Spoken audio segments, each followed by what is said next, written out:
El padre de un niño de 11 años con síndrome de Asperger lamenta que en la escuela Manuel Domínguez de Luque le hayan negado la matriculación a su hijo. El Ministerio de Educación y Ciencias ya intervino en el caso.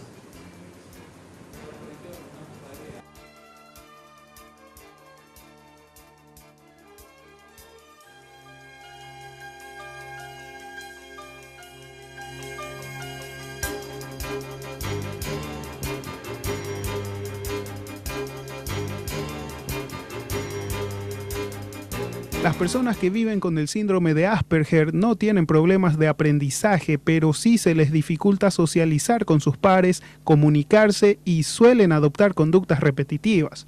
El padre del niño de 11 años con Asperger relata que su hijo venía cursando desde el primer al tercer grado en la escuela Manuel Domínguez de Luque.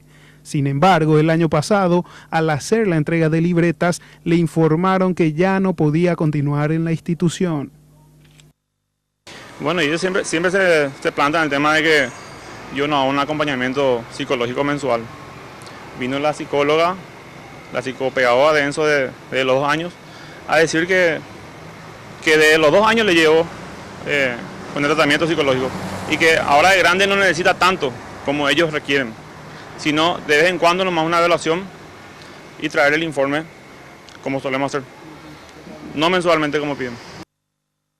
Tras denunciar el hecho a la Dirección de Educación Inclusiva del MEC, personal de dicha dependencia llegó hasta la escuela. Concretaron esta tarde una reunión con los directivos y los padres del niño, en la que acordaron presentar un plan de trabajo para el acompañamiento del niño durante este año lectivo.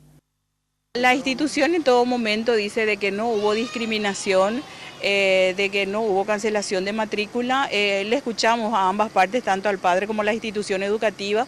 Por eso el Ministerio de Educación trajo la propuesta de presentar el martes para que la institución vea la posibilidad de verdad de que trabajemos todos, tanto padres, Ministerio de Educación y también la institución educativa, en pos de nuestro niño, ¿verdad? Intentamos tener la versión de los directivos de la escuela, pero nos dijeron que las autoridades ya se habían retirado del lugar.